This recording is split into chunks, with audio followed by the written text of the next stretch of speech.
want to begin with your trip to Washington, D.C. We were just talking about this. It sounds like you were able to actually speak with your predecessor, Governor Noem, now Secretary Noem. What was that conversation like? What can you share with us about that? Well, I haven't seen her since she gave the State of the State address, so, we had a lot of catching up to do, a lot of water under the bridge, so she was with her husband, Brian, so the four of us, my wife, Sandy, and I, we just had a conversation, just caught up on what was going on.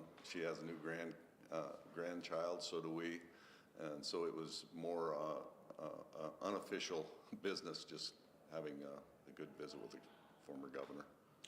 So I saw you posted a photo. You were meeting with USDA Secretary Brooke Rollins.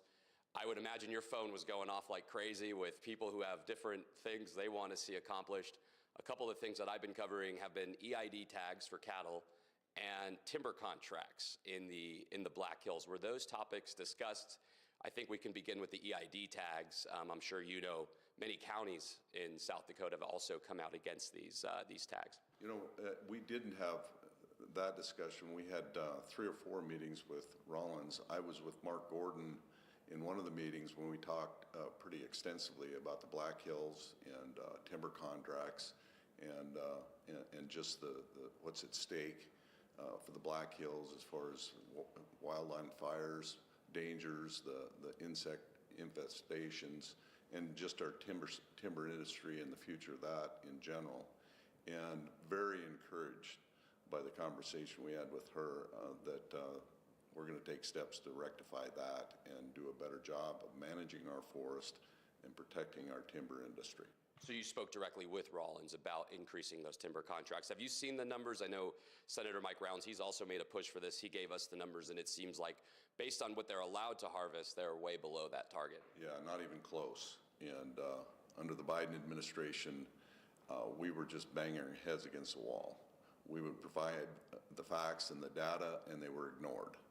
And so I'm very confident that changes will be made, and we'll get this right. And I'm just curious, how concerned are you for the timber industry? We spoke to one business, and they were telling us how far now they're shipping their wood out from, saying this is eating into their profits.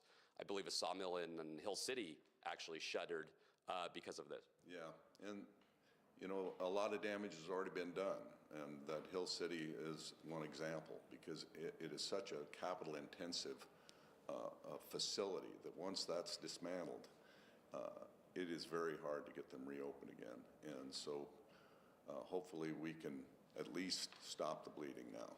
As somebody who's from the area, you're also worried just about the wildfire impact potential with the lack of, I guess you could say, forest management? Oh, absolutely, especially in the Black Hills because there's so much residential housing, all throughout the Black Hills that wildland fires have a huge potential for a lot of,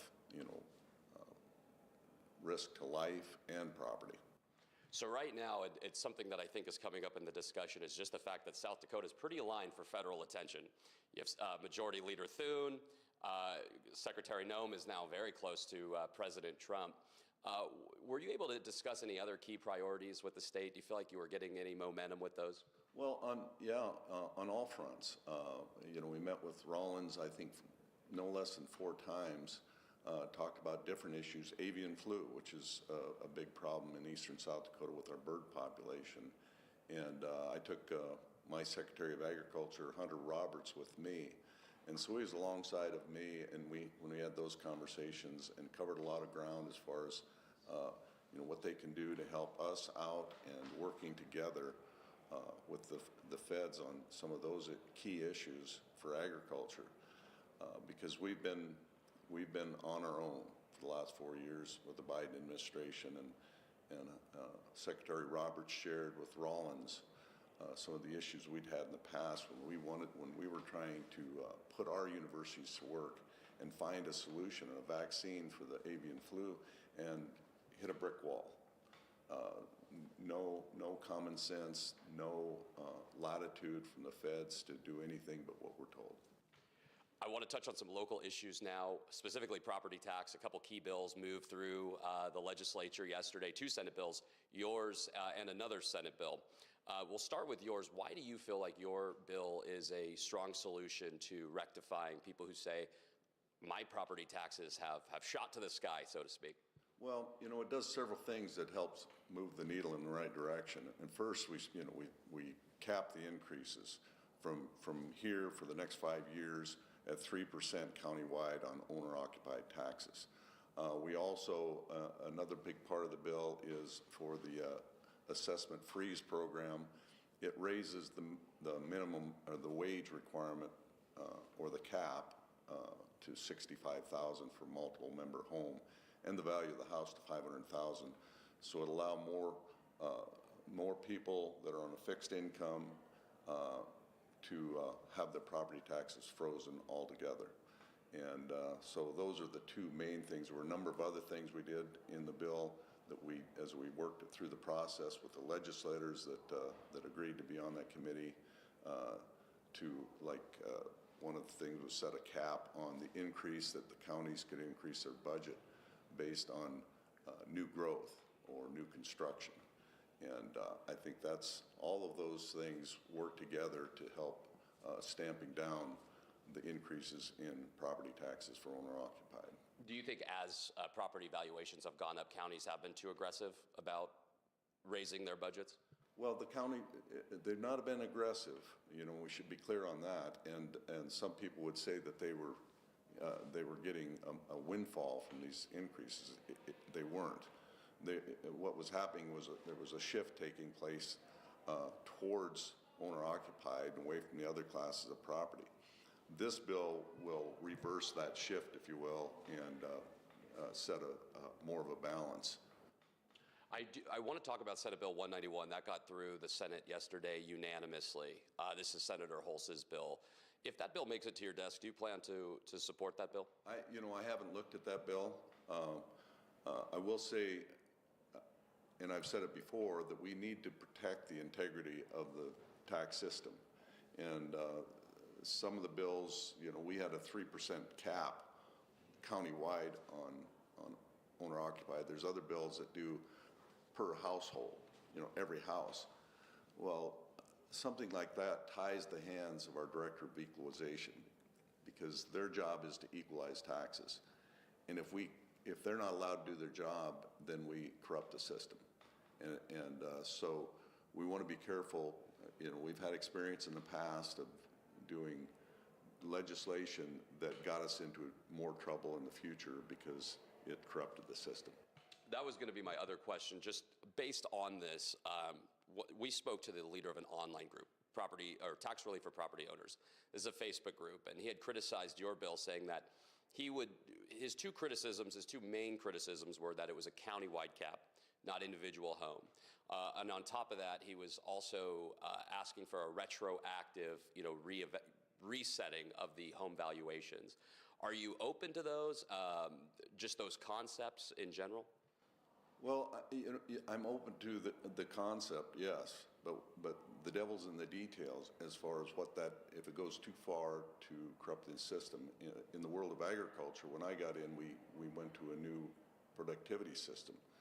20 years before, they had put some stopgap measures in place, and after 20 years, they worked, but then our system was no longer workable, and we had quite an ordeal to get it fixed after that. And so I want to make sure, we're looking into the future and how it affects our tax system moving forward. The prison bill, obviously, this is something else that has been getting a lot of momentum. This was something that you wanted to see get done. That has since stalled in the legislature. What options are you looking at this point, and where that's headed? Well, my team, we've had some extensive conversations in the last day, and we will be coming forward with a plan very shortly. What is your message to lawmakers who have pushed back against this funding? It's been a tough issue to try and come up with a message to them, because virtually everyone I talked to, every legislator I spoke to, not one has not realized that we need to build a prison. And so it's been a very frustrating process to hear that. And be as close as we are, and then not be able to continue this project. Are there any bills right now that you are watching? You're watching their momentum, and you're hoping they land on this desk behind you? Well, yeah, and there's all kinds of bills still floating around. We've got a few of them across the finish line, and I think all in all, we've been doing a pretty good job of getting good bills across the finish line and bad bills killed. There's always going to be frustrations, and we'll see where the dust settles, and that'll become very clear in the next few days. What bill are you most proud of so far that you've signed off on? I know there's been a number of them so far. We've seen the press releases come out. Well, obviously this tax bill is the only governor's bill that we have that I've introduced, and we're focused on getting it across the finish line. Are you confident that it'll return to your desk? I think so. Given the process we went through, and I think it was a demonstration of good process where I took the lead, but we had buy-in from the legislators and had a panel of legislators that had a dog in the fight that were working on the issue and brought their expertise to the table. And we had a number of changes as a result of those committee hearings. I guess my final question would be this. You got put into this position, obviously, at such a tumultuous time, to say the least, with the legislature going on. You went to the Governors Association meeting. But I'm just curious, what do you hope to accomplish in your first year as governor now that you're behind the steering wheel? I think reset has been a big message in my administration, because I think, and I think that'll be continue to be my motives. We're making what we're calling a reset tour to get around the state and visit businesses and citizens and our farmers and ranchers and just get to know our people better. I did see, and I do want to touch on this. This reminds me of a question that I intended to ask, was that you had a meeting across the aisle, the other side of the aisle. You had a meeting with Democrats in both chambers. How did that meeting go, and do you hope to have more of those meetings? Yeah, I absolutely do. They went very well, and I shared with them, I think we tend to ignore the minority, especially if it's a small minority, and I reminded them what I used to remind my caucus members of when I was a majority leader, that each one of the people sitting in every chair in the legislature represent 1/35 of the state's population, and we owe them respect, and we owe it to them to hear their voice, and so that's going to be my motivation with all 105 legislators. I know before you took the job, I was watching, I believe it was one of the last Senates you were convening over, and Senator Foster had actually asked to speak. I'm not sure if you remember this moment, but she had nice things to say about you, and I just want to know if you take pride in those relationships. Well, I absolutely do. I said that day that the best thing about my time in state government has been the people I've met, relationships that I've built with people, and yeah, I absolutely take pride in finding value in every person that walks these hallways in the Capitol at Pier. Do you hope to see more of that kind of unity on the national scale? Yes, I think we certainly could use it all across the USA and especially in our state, and that's a priority of mine. I said it in my joint address that civility would be one of my cornerstones.